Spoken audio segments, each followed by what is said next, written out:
Halo adik-adik mahasiswa, bertemu lagi kita dalam mata kuliah hukum ekonomi dan materi kali ini mengenai komponen hukum ekonomi.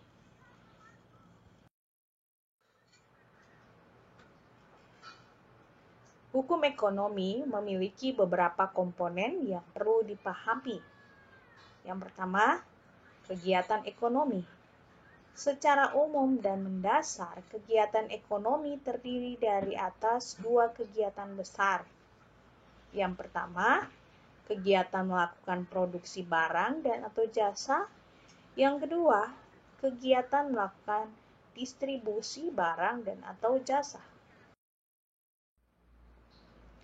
Apabila kita amati dengan cermat, dua kegiatan di atas merupakan satu kegiatan yang melibatkan banyak orang, yaitu para pelaku ekonomi. Jadi kegiatan ekonomi merupakan rangkaian perjanjian dari banyak pihak, yaitu para subjek hukum dengan berbagai variasi, seperti yang ada pada gambar dalam slide ini.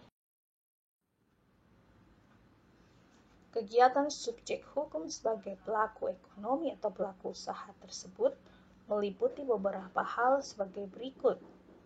Pertama, hampir semua kegiatan yang saling membutuhkan dalam interaksi dan transaksi yang beragam. Kegiatan tersebut membutuhkan kerjasama dan hubungan kerja baik formal dan non-formal. Kegiatan tersebut membutuhkan berbagai keahlian dan berbagai keterampilan yang handal. Kegiatan tersebut membutuhkan bahan baku dari bahan pembantu tertentu dalam komposisi tertentu. Kegiatan tersebut juga membutuhkan koordinasi yang baik antara produsen, distributor, dan konsumen perantara maupun konsumen akhir. Kegiatan tersebut yang didukung dengan kebutuhan pasar yang terus tumbuh dan berkembang. Kegiatan tersebut harus didukung oleh kebijakan ekonomi yang sehat dan berpihak kepada kepentingan konsumen. Kegiatan ekonomi yang sangat kompleks tersebut masih harus didukung oleh berbagai satuan perangkat peraturan yang mengatur beberapa hal berikut. Yang pertama, sistem produksi yang sehat dan aman bagi lingkungan dan bagi masyarakat umum serta konsumen langsung, di mana ini kita ketahui mempunyai keterkaitan dengan hak utama konsumen. Terlebih dalam Undang-Undang Nomor 8 Tahun 99 tentang perlindungan konsumen, dalam pasal 4-nya menyebutkan hak atas konsumen adalah kenyamanan, keamanan, dan keselamatan dalam mengkonsumsi barang dan atau jasa.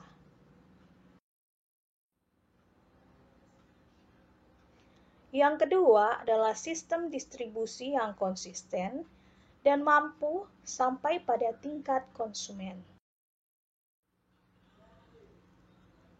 Yang ketiga mengenai sistem perlindungan standar mutu barang agar tidak merugikan.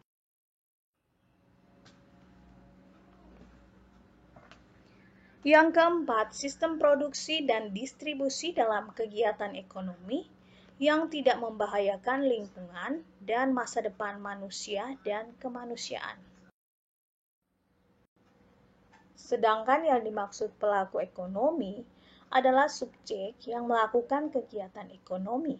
Subjek tersebut dapat orang pribadi, badan usaha, badan hukum, atau badan usaha bukan badan hukum.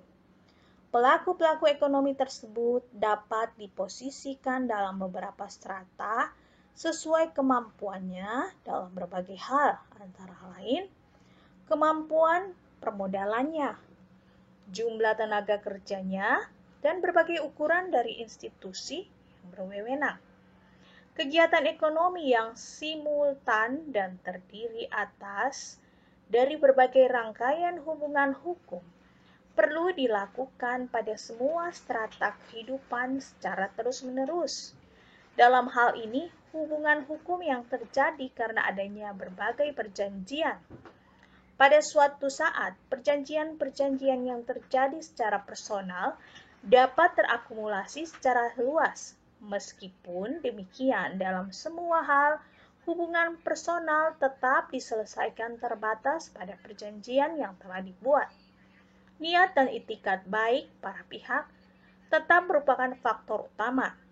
Jadi, hukum perdata akan tetap dominan dalam persoalan kegiatan ekonomi. Kekuatan para pihak tetap dominan dalam menentukan syarat dan kondisi perjanjian.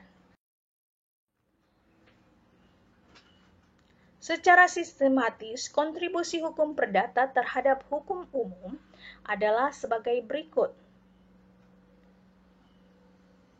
Yang pertama, kontribusi yang bersumber dari asas-asas hukum pribadi, yaitu yang berkaitan dengan subjek hukum sebagai pelaku ekonomi.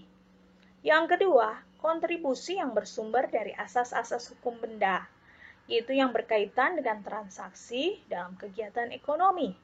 Yang ketiga, kontribusi yang bersumber dari asas-asas hukum perjanjian, yaitu yang mengatur semua hubungan hukum dan akibat yang ditimbulkan. Yang keempat, kontribusi yang bersumber dari asas-asas hukum pembuktian, yaitu menyangkut dokumen dan pemanfaatan dokumen. Yang kelima, kontribusi yang bersumber dari asas-asas hukum eksekusi. Jadi, keluasan hukum perdata merupakan kontributor utama dalam kajian hukum ekonomi, sehingga dapat menghasilkan kajian yang berimbang antara kajian hukum publik dan kebijakan publik dengan kontribusi yang bersumber dari hukum perdata. Adapun materi-materi hukum perdata dan hukum dagang yang memberikan kontribusi dominan dan utama pada kajian hukum ekonomi antara lain sebagai berikut. Subjek hukum, di mana subjek hukum ini manusia dan badan hukum yang menjadi pelaku ekonomi. Kemudian, ukuran kemampuan melakukan perbuatan kegiatan ekonomi. Yang kedua, benda sebagai objek transaksi. Benda sebagai objek transaksi adalah setiap barang dan hak yang dapat menjadi milik dan dapat ditransaksikan. Yang ketiga, perbedaan antara lain benda-benda berwujud, tidak berwujud, benda-benda bergerak, benda tidak bergerak, benda-benda yang sudah ada dan belum ada, dan seterusnya. Konsep-konsep peralihan benda, konsep-konsep mengenai pembuktian hak atas benda tersebut. Kemudian hak-hak yang diatur dalam pasal 1131 dan 1132 dalam kitab Undang-Undang Hukum Perdata mengenai jaminan-jaminan khusus yang antara lain hak gadai, hak hipotek, hak tanggungan, dan jaminan fidusia.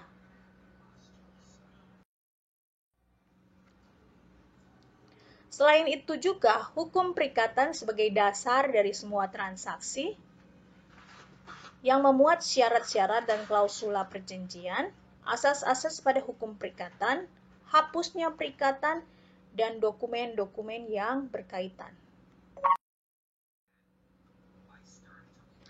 Selain itu juga hukum dagang, hukum perusahaan, hukum tentang hak milik kekayaan intelektual sebagai aset perusahaan, hukum surat berharga, hukum kepilitan, hukum perbankan, hukum asuransi, dan seterusnya.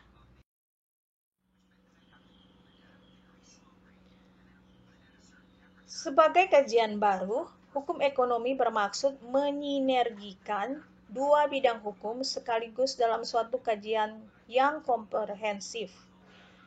Bidang hukum publik yang merupakan otoritas negara campur tangan dalam tata kehidupan masyarakat.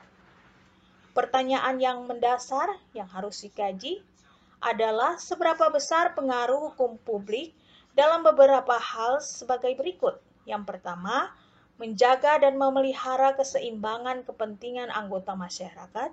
Yang kedua, memberi batasan dan memaksa anggota masyarakat tidak melanggar hak dari orang lain.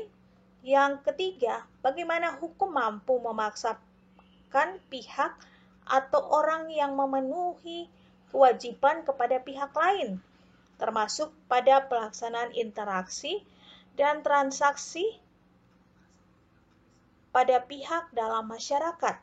Yang keempat, mengurangi dan mencegah konflik individual menjadi konflik massal yang dapat mengakibatkan kerusakan sosial dan menghambat pertumbuhan ekonomi.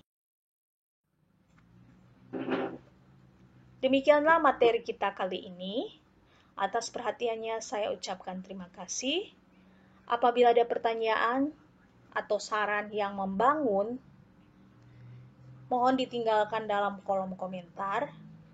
Dan apabila materi ini dirasakan bermanfaat, jangan lupa untuk subscribe, like, ataupun juga share. Sampai jumpa di pertemuan berikut.